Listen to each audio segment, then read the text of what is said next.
The lord. ఇప్పుడు మనం చూసుకున్నామండి, గద్దరేనీల దేశంలో దయ్యంలో పట్టిన ఇద్దరు మనుషులు శ్మశానంలో తిరుగుతున్నారు. యేసు ప్రభువారు వచ్చినప్పుడు, దేవుని కుమారుడా, మాతో నీకేమి, కాలం రాకమునిపే మమ్మల్ని బాధించడానికి వచ్చావా అని దయ్యాలు దేవుణ్ణి అడుగుతున్నారు. అదంతా మనం చూసుకున్న తర్వాత అది అయిపోయింది కదండి ఫస్ట్ మెసేజ్లో. ఇప్పుడు 33, 34, మత్తయి 8, 33, 34. వాటిని మేపుచున్న వారు పారిపోయి పట్టణంలోనికి వెళ్ళి జరిగిన కార్యములన్నీ దయ్యములు పట్టిన వారి సంగతి తెలిపిరి. ఇదిగో, ఆ పట్టణస్థులందరూ యేసును ఎదుర్కొని వచ్చి ఆయన చూచి తమ ప్రాంతంలోని విడిచిపోమని ఆయనను వేడుకొనిరి. ఇప్పుడు ఈ పందుల మందలు మేపుతున్నారు కదండి, మమ్మల్ని అందులోకి పంపించి మేము వెళ్ళిపోతామని ఇలా అన్నారు కదా.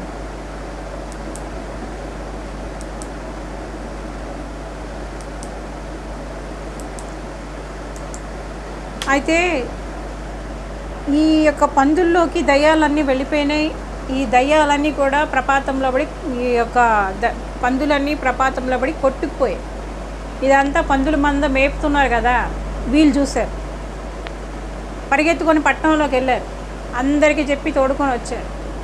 ఫలానా దేవుని కుమారుడు యేసుప్రభువు వారు వచ్చారు, ఇలా పందులన్నీ మా పందులన్నీ ప్రపాతంలో కొట్టుకుపోయి చచ్చాయి అంటే, ఇప్పుడు దైవ కార్యాలని అంత వేగంగా మనుషులు యాక్సెప్ట్ చేయలేరు. ఎందుకు యాక్సెప్ట్ చేయలేరు అంటే, అందరూ వాళ్ళలో పనిచేస్తున్న దయ్యాలు ఒప్పుకోనివ్వవు. ఈరోజు మనము ఆరాధనకి వెళ్తున్న మనం బాగా అర్థం చేసుకోవాలి. ఈరోజు అంటే నేను కొంచెం ఎర్లీగా ఇది పోస్ట్ చేస్తున్నాను.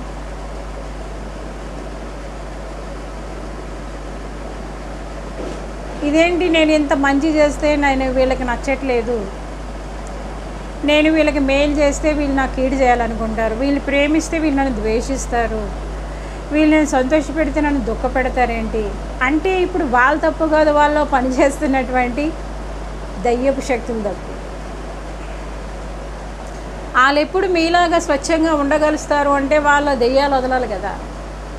ఇప్పుడు యేసు ప్రభువారు దైవ కుమారుడు ఆయన చేసింది అక్కడ ఏంటి, ఏం చేశారండి? శ్మశానాల్లో తిరుగుతున్న ఇద్దరు వ్యక్తుల్ని యేసు ప్రభువారు బాగు చేశారు. శ్మశానాల్లో ఒక అర్థం పర్థం లేని జీవితాలు జీవిస్తూ, ఇప్పుడు యేసు ప్రభువారి మనసు కలిగిన ఎవరు కూడా ఎవరైనా బాధపడుతుంటే చూస్తూ ఊరుకోలేము. వాళ్ళు మనకి శత్రువులుగా ట్రీట్ చేసినా, వాళ్ళని మనం ఎలా ట్రీట్ చేసినా,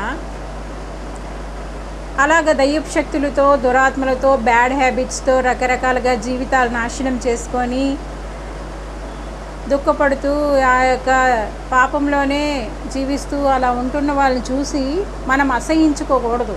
బాగా అర్థం చేసుకోండి. వాళ్ళకి తెలీదు వాళ్ళు దయ్యపు శక్తులతో పీడింపబడుతున్నారు, అందుకే రకరకాల బ్యాడ్ హ్యాబిట్స్లో వాళ్ళు ఉన్నారు. వాళ్ళు ఎలా విడుదల పొందుకుంటారా అని మనం ఆలోచించాలి, వారి కోసం ప్రార్థన చేయాలి తప్ప, కొంతమంది ఏంటంటే వీళ్ళే ఏదో దైవాంశమూర్తులు పరలోకం నుంచి దిగొచ్చారు, మిగతా వారు కాదు. వాళ్ళు ఎందుకు ఏ బ్యాడ్ హ్యాబిట్స్లో ఉన్నారో, ఏ యొక్క అపవిత్ర పరిస్థితిలో ఉన్నప్పటికీ కూడా నువ్వు అసహించుకోవడానికి లేదు కదా. ఏ దయ్యముల చేత పీడింపడుతున్నప్పుడు నువ్వేదో గొప్పవాళ్ళలాగా అలేదు కాదన్నట్టు ఉండకూడదు. దైవ కుమారుడే ఆయన తగ్గించుకొని ఆ శ్మశానంలో తిరుగుతున్నటువంటి వ్యక్తుల దగ్గరికి వెళ్ళి వాళ్ళ దయ్యపు శక్తుల నుండి వాళ్ళకి విడుదల చేసి, వాళ్ళు మేలు కొరకు దేవుని కుమారుడే పనిచేసినప్పుడు, దేవుని నామాన్ని బట్టి ఆయన సేవ చేస్తున్న మనం మనుషులను అసహించుకోవడానికి మనం ఏపాటి వారం? మన రక్షణ అనేది మన యొక్క ఏదైనా సరే ఈ దినం దేవుని కొరకు మనం వాడపడుతున్నాం. తలాంతులు ఉన్నాయి, లేకపోతే పరిశుద్ధాత్మ వరాలు ఉన్నాయి, పరిశుద్ధాత్మ శక్తి ఉంది, పరిశుద్ధాత్ముడు మనతో ఉన్నారు, దేవుడు మనతో ఉన్నారు, అన్ని కార్యాలు మనకి జరుగుతున్నాయి అంటే అతిశయించడానికి. మనలో ఏమీ లేదు, అది దేవుని కృప, దైవ ప్రణాళిక అని అర్థం చేసుకోవాలా. ఆ విధంగా అవి జరగడం అనేది దైవ ప్రణాళిక. ఇప్పుడు నీ డెడికేషన్ బట్టే ఎదురుగుండా పనులు జరుగుతాయి. నువ్వు ఎంత డెడికేటెడ్గా అక్కడ వర్క్ చేస్తున్నావో ఆ డెడికేషన్ని దేవుడు చూస్తారు, నీ బహుమానం ఆయన తీసుకొని వస్తారు. ఇప్పుడు వాళ్ళని అలాగే వదిలేస్తావా? రకరకాల బ్యాడ్ హ్యాబిట్స్లో, రకరకాల దైవ శక్తులతో, రకరకాల అటువంటి అపవిత్రమైన పరిస్థితుల్లో ఉండే మనుషులను చూసి అసహించుకొని వెళ్ళిపోతావా? సేవకుడిగా, సేవకురాలుగా అది చేయకూడదు. వాళ్ళ కోసం ప్రార్థన చేయాలి, వాళ్ళ దైవపు శక్తుల నుండి వారు విడుదల పొందుకునేలా చూడాలి, సరైన మార్గంలో వాళ్ళు వచ్చేలా చూడాలి, వాళ్ళ జీవితాలు సంతోషమయంగా మార్చబడేలాగా చూడాలి. దేవుని ప్రేమ అదే కదా. వాళ్ళ మీద విమర్శించుకోవడానికి కాదు, నేను గొప్ప వాళ్ళు కాదు, నేను మంచి వాళ్ళు కాదు, నేను గొప్పదాన్ని కనుక గొప్పవాడిని కనుక నాకు ఇవన్నీ జరుగుతున్నాయి, నాకు దేవుడు నన్ను అందుకే ఇన్ని శక్తితేనా ఇన్ని వరాలతో నన్ను నింపేశారు, అలాగే ఎవరి మీద అతిశయపడడానికి లేదు. దైవ కుమారుడే మనకి సాదృశ్యం, ఆయనే మాదిరి. ఆయనే అంత తగ్గించుకున్నప్పుడు నువ్వెంత తగ్గించుకోవాలి, నేనెంత తగ్గించుకోవాలి. బాగా అర్థం చేసుకోండి. దేవుని సేవలో ఉన్నామంటే ఇంకా తగ్గించుకోవాలి. ఇక్కడ యేసు ప్రభువారి దైవత్వాన్ని మనుషులు గుర్తించకుండా ఆ స్థలాన్ని వదిలి వెళ్ళిపోమని చెప్తున్నారు గొప్ప మనుషులు.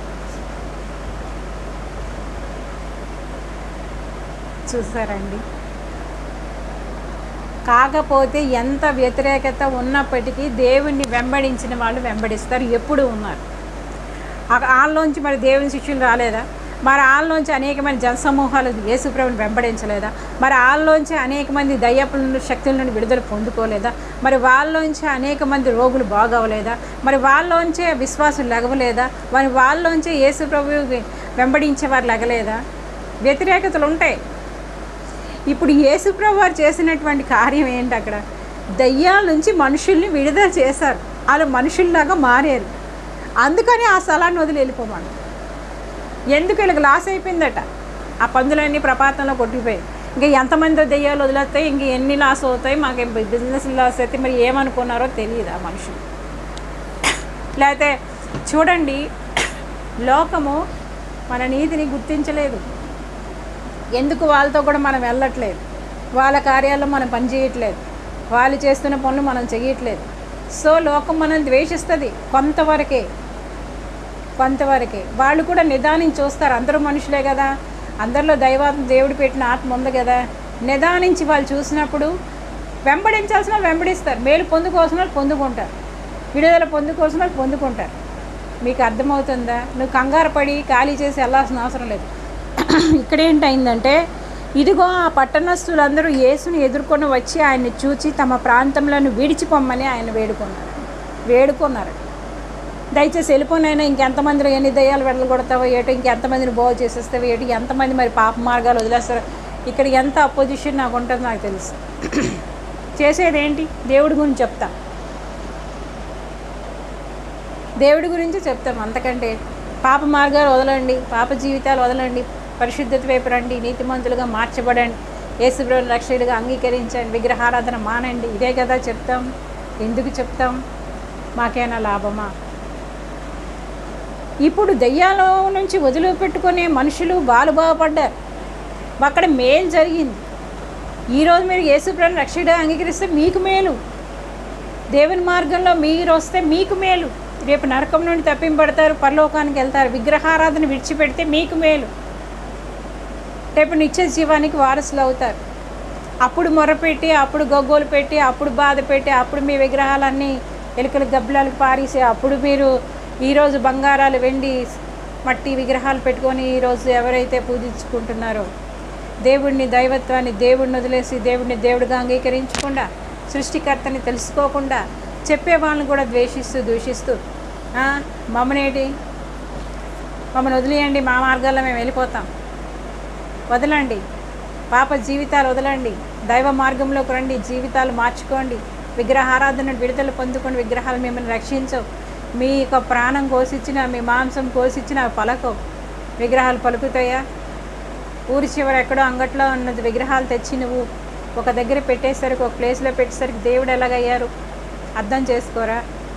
అవి మనుషులు చేసిన విగ్రహాలే కదా. బంగారమైనా, వెండైనా, కర్రైనా, చెక్కైనా, మట్టైనా, ఏదైనా అది మనిషి చేతి పనే కదా. అందులో ప్రాణం ఉందా? పిలిస్తే నువ్వు పలుకుతాయా? నువ్వు బంగారం ఇచ్చినా పలుకుతాయా? నువ్వు ఏం చేస్తే అవి పలుకుతాయి. మరి పలికే దేవుడిని పక్కన పెట్టి పలకని విగ్రహాల జోలి మీకెందుకు? వదిలిపెట్టండి, పాప జీవితాలు వదలండి, దైవ శక్తుల నుండి విడుదల పొందుకోండి, దేవుడిని దేవుడిగా అంగీకరించండి, రక్షింపబడండి. ప్రభు పక్షంగా మీకు విజ్ఞాపన చేస్తుంది. చేసిన మంచి పనికి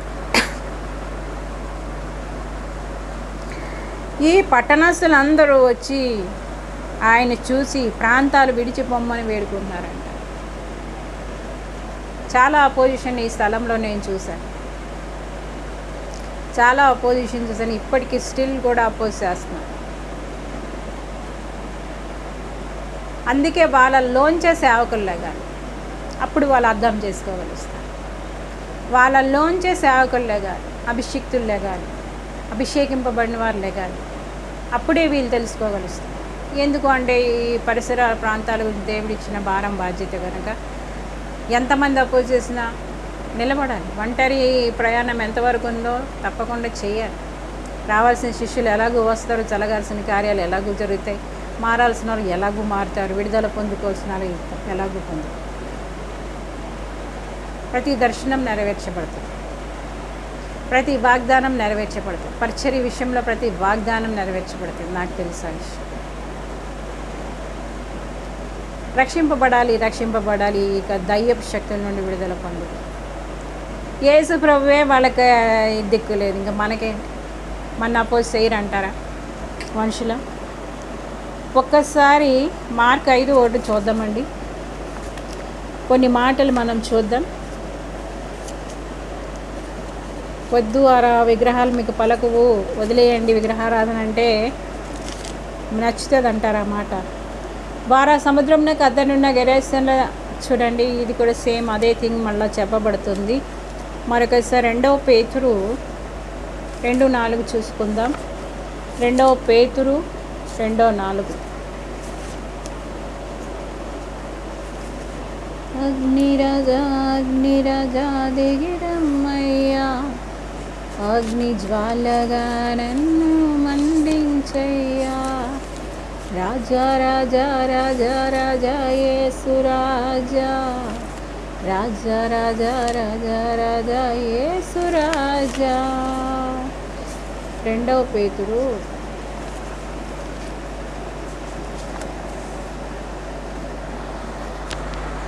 2:4. దేవదూతలు పాపం చేసినప్పుడు దేవుడు వారిని విడిచిపెట్టక పాతాళలోకమందలి గట్క చీకటి గల బిలంలలోనికి త్రోసి తీర్పుకు కావలిలో ఉంచబట్టుకు వారిని అప్పగించెను.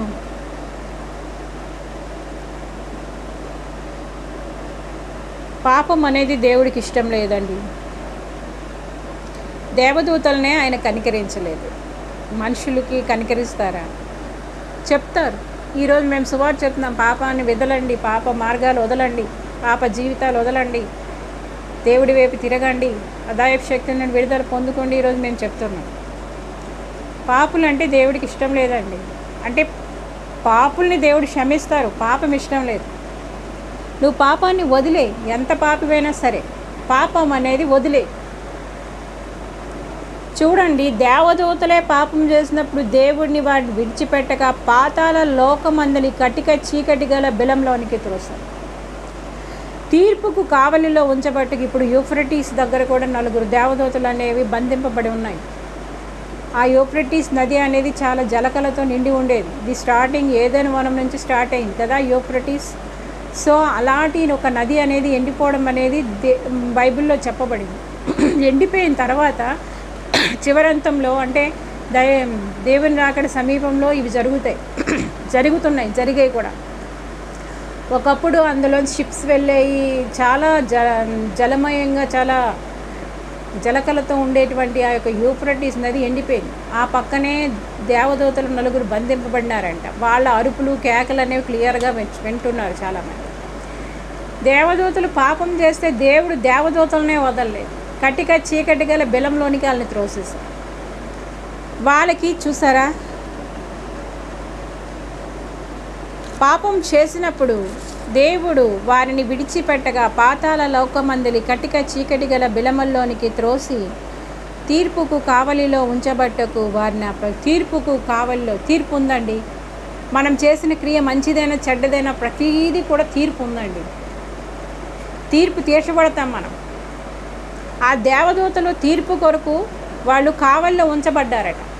చూసారా, తీర్పు అనేది ఉంది, చాలా జాగ్రత్త. దేవదూతలు పాపం చేస్తేనే దేవుడు వదలకపోతే మనుషులను వదులుతారు అనుకుంటున్నారేంటి? ఇప్పుడు ఏ పాపంలో నువ్వు ఉన్న బయటికి రా దయచేసి. విగ్రహారాధన కూడా భయంకరమైన పాపం, దేవుడికి అయిష్టమైన పాపం. బాగా అర్థం చేసుకోండి. బయటికి రండి దయచేసి. విగ్రహారాధన నుండి బయటికి రండి, చేయొద్దు. దేవదూతలే కటిక చీకటి గల బిలంలోకి త్రోయబడినారు, బంధింపబడినారు. వాళ్ళు కూడా తీర్పు దినం వరకు వాళ్ళు కూడా ఎదురు చూస్తున్నారు. ఇప్పుడు ఆ నలుగురు దేవదూతలు కూడా యూఫ్రటీస్ దగ్గర వాళ్ళు ఏడుస్తున్నారు, అరుస్తున్నారు, కేకలేస్తున్నారు, అందరూ వింటున్నారు. బాగా అర్థం చేసుకోండి. చాలా భయంకరమైన పరిస్థితులు ఉన్నాయి భూమి మీద. ద్వితీయోపదేశకాండం 14:8 ఒకసారి చూద్దాం.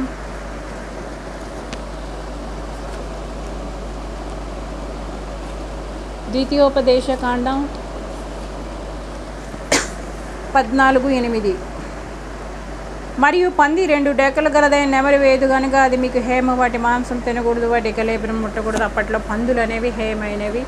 ఇప్పుడు కూడా పంది హేమైందే, పందిని ముట్టకూడదు, పంది మాంసం తినకూడదు. ఫిలిప్పి 2:10.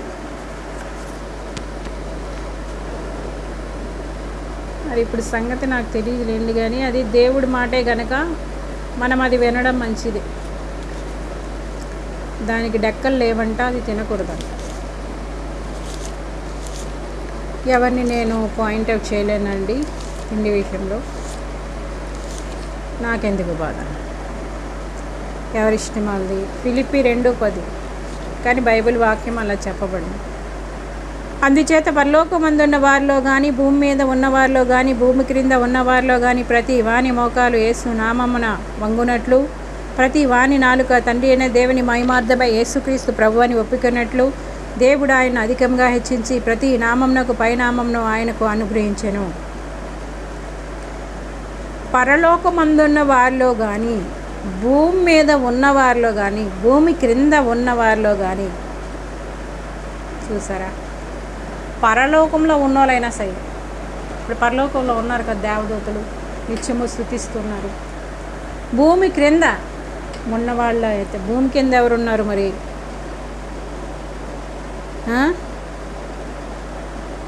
భూమి మీద ఉన్నవారిలో కానీ, భూమి క్రింద ఉన్నవారిలో కానీ ప్రతి వాని మోకాలు యేసు ప్రభు నామంలో వంగాలి. ప్రతి నాలుక ఆయన్ను స్తుతించాలి. ఆయన యేసు ప్రభు అని ఒప్పుకోవాలి. దేవుడే ఆయనకు అన్ని నామముల కన్నా పైనామం ఆయనకి ఇచ్చారు, ఆ అధికారం ఇచ్చారు, ఆ యొక్క సౌభాగ్యం ఇచ్చారు. కనుక ప్రతి నాలుక ఆయన యేసు ప్రభు అని ఒప్పుకోవాలి. ప్రతి మోకాలు ఆయన నామపేట వంగాలి. భూమి క్రింద ఉన్నవారైనా, భూమి పైన ఉన్నవారైనా, ఆ యొక్క పరలోకమందు ఉన్నవారైనా కూడా అదే చేయాలి. బాగా అర్థం చేసుకోండి. లేని పక్షంలో నువ్వు పాపివే. రేపు భయంకరమైనటువంటి చీకటిలోకి వెళ్ళిపోవాల్సిన పరిస్థితి, అగ్నిలోకి వెళ్ళిపోవాల్సిన పరిస్థితి. ఇప్పుడే ఇదే అనుకూల సమయం. ఇప్పుడే మార్పు పొందండి, మారు మనసు పొందండి.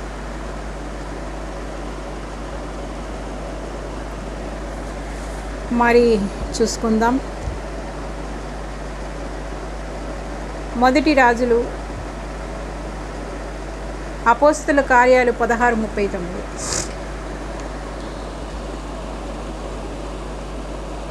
అపోస్తుల కార్యాలు 16:39.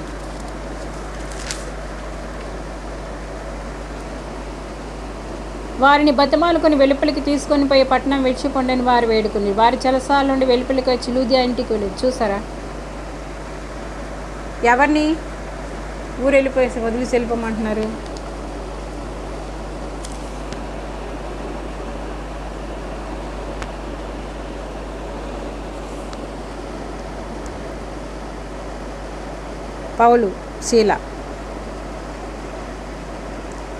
పౌలు శీలని చెరసాలలో వేసేస్తారు కదండి. అప్పుడు వాళ్ళు పాటలతో ప్రార్థించినప్పుడు చెరసాల పునాదులు బద్దలైపోతాయి. పాటలు చాలా ఇంపార్టెంట్ అండి. ఈ యొక్క బలులు అర్పించడానికంటే కూడా ఆయన స్తుతించడం అనేది ఆయనకి ఇష్టం. అందుకే పాటల ద్వారా ఎక్కువ స్తుతించడం అలవాటు చేసుకోవాలి. ఆరాధన చేయడం అనేది దేవుడికి ఇష్టం. ఆరాధనకి వెళ్ళే ముందర ఈ మాటలు మీరు జ్ఞాపకం చేసుకోండి. ఆ పౌలు శీల ఏం చేస్తున్నారు? దేవునికి ప్రార్థించు, కీర్తనలు పాడుచుండిరి, ఖైదీలు వినుచుండిరి. మనం మౌనంగా ఉండకూడదండి. ఖైదీలు ఇప్పుడు మనం ఇక్కడ పాటలు పాడి దేవుడిని ఆరాధిస్తున్నప్పుడు వింటారు కదా. కొంతమంది అయినా విడుదల పొందుకుంటారు కదా, కొంతమంది అయినా రక్షణ పొందుకుంటారు కదా. ఇక్కడ ఏమంటున్నారంట, ఖైదీలు వింటున్నారట. అకస్మాత్తుగా మహాభూకంపం కలిగించే చెరసాల పునాదులు అదిరే, వెంటనే తలుపులన్నీ తెరుచుకున్నాయి, అందరి బంధకాలు ఊడే. చూసారా, వాళ్ళు ప్రార్థించి పాటలు పాడుతున్నప్పుడు అకస్మాత్తుగా ఎలాంటి పరిస్థితులైనా మార్చే శక్తి స్తుతికి ఉంది, ఆరాధనకి ఉంది. బాగా గుర్తుపెట్టుకోండి. నేను ఒంటరిగానే చాలా సంవత్సరాలు నేను ఆరాధించాను, గోజాడాను, ప్రార్థించాను. ఆ యొక్క ఫలితాలు ఈ దినం నేను చూశాను. కన్నీళ్ళు, కడగండ్లు, కష్టాలు, ఆ పరిస్థితులు గుండా వచ్చాను. ఆరాధన ఎప్పుడూ నేను వదలలేదు. బాగా అర్థం చేసుకోండి. చాలా నిరాశకరమైన పరిస్థితులు. ఇన్ని సంవత్సరాలు ఒంటరిగానే ఆరాధన చేయడం, చాలా సంవత్సరాలు అంటే ఎంత కష్టం. వచ్చేవారు, వచ్చిన వాళ్ళు రావడం, మేలు పొందుకోవడం, అవసరం తీర్చుకోవడం, వెళ్ళిపోవడం. అలాంటిటువంటి ఒక పరిచర్యలో కొనసాగుతూ ఎక్కడా నేను ఆరాధన వదలలేదు. ఆరాధనలో ప్రత్యేకత ఉంది. ఎంతమంది విసుక్కున్నా కొన్ని గంటలు అనేది స్తుతించడం, ప్రార్థించడం, ఆ యొక్క ఆరాధించడం నాకు అలవాటు. ఈ దినం నేను జయం చూస్తున్నాను, జయాలు వస్తున్నాయంటే ఊరికే రావు కదా. దేవుని నామాన్ని బట్టి జయం వచ్చి ఈరోజు ఆనందాన్ని నేను కోసుకుంటున్నాను, విత్తుకుంటున్నాను అంటే వెనకాల కృషి లేకుండా లేదు కదా. ప్రార్థనలో నువ్వు అడిగినవి పొందుకోవాలి, పొందుకున్నవని నమ్మాలి. నమ్మి విశ్వసించినప్పుడు అవి నీ అనుభవంలోకి నీవవుతాయి.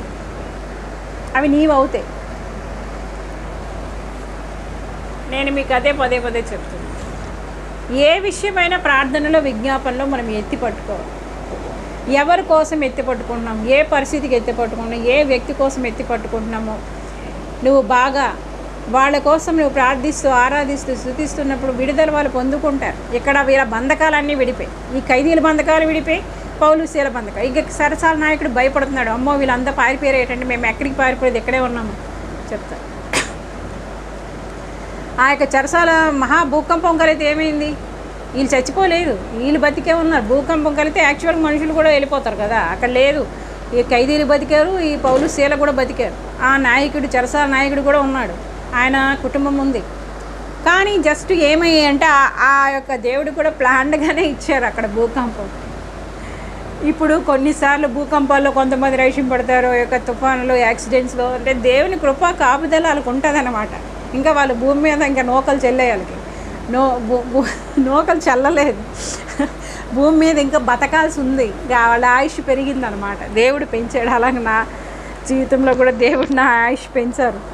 మీకు అర్థమైందా? ఇక్కడ ఏమైందంటే అకస్మాత్తుగా మహాభూకంపం కలిగిన, చెరసాల పునాదులు అదిరేయి, వెంటనే తలుపులన్నీ తెరుచుకున్నాయి, అందరి బంధకాలు ఊడాయి. చూసారు అక్కడ ఏం జరిగిందంటే చెరసాల పునాదులు అదిరేయటండి, తలుపులన్నీ తెరుచుకున్నాయి, అందరి బంధకాలు ఊడాయి. ఆ భూకంపంలో అవి జరిగాయి. ఏదైనా దేవుడు ప్లాన్గానే ఇస్తారండి. భూకంపాలు కావచ్చు, తుఫాన్లు కావచ్చు. తుఫాన్లో బాధపడుతున్నావేమో, నేను తిరిగి నీకేం సహాయం చేయలేకపోవచ్చు, కానీ ప్రార్థన మాత్రం చేస్తున్నాను. ఇంకా తుఫాన్ అనేది దేవుడి దయ వలన ఆ తుఫాన్ ఆఫ్ చేయబడాలి అని ప్రార్థిస్తూ ఉన్నాను. ఏంటోనండి, నేను ఒక్క మాట దేవుడికి చెప్తే వెంటనే అది జరగడం నేను చూస్తున్నాను. ఈ దినాల్లో ఒక మాటే చెప్తాను, అది వెంటనే. ఒకప్పుడు నేను గోజాడి కొన్ని గంటలు ఏ విషయమైనా అడిగి, ఇప్పుడు ఒక మాట లేదంటే ఒక ఆలోచన లేదంటే ఒక చిన్న మాట, చిన్న ప్రార్థన, అది జరిగిపోవడం నేను చూస్తున్నా. దేవుడు అంత అద్భుతమైన దేవుడు అండి. ప్లీజ్ దేవుడిని నమ్ముకోండి. ఆ దేవుడిని నమ్ముకోండి. దేవుడు పరలోకం ఇస్తారు, మీకు నరకం నుండి తప్పిస్తారు.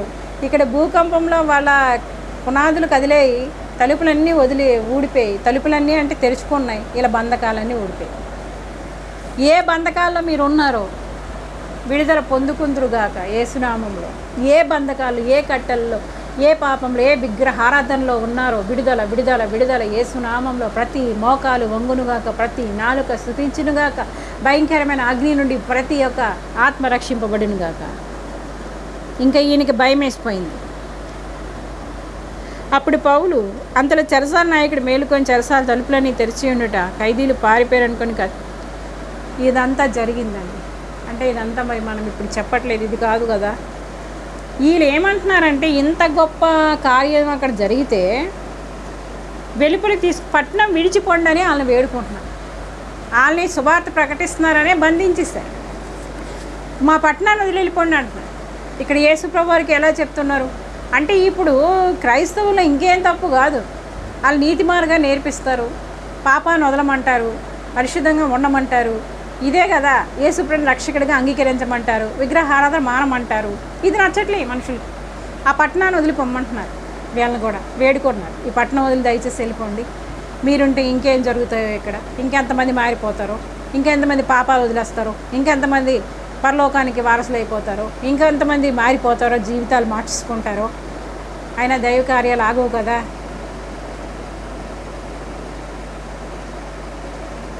దేవుని సేవలో ఉన్న సేవకుడు సేవకురాలు ఏమో కృప వెంబడి కృప పొందుకోవాలి. మనం దేవుని యొక్క శక్తిని దినదిన ప్రవర్ధమానంగా మనం పొందుకుంటూ ఉండాలి. మాట చెప్పినప్పుడు అక్కడ నెరవేర్చబడ్డం మనం చూడాలి. అలాంటి దైవత్వంలోకి మనం ప్రాక్టీస్ చేసుకోవాలి.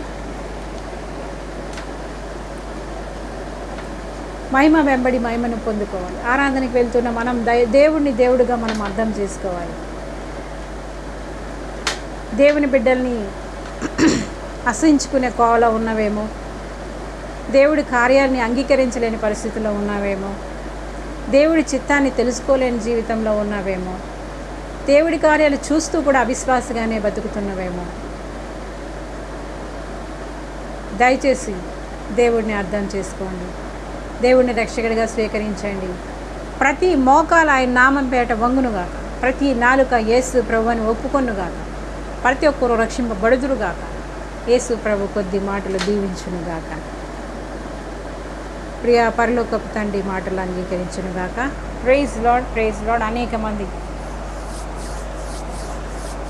విడుదల పొందుకొందురుగాక.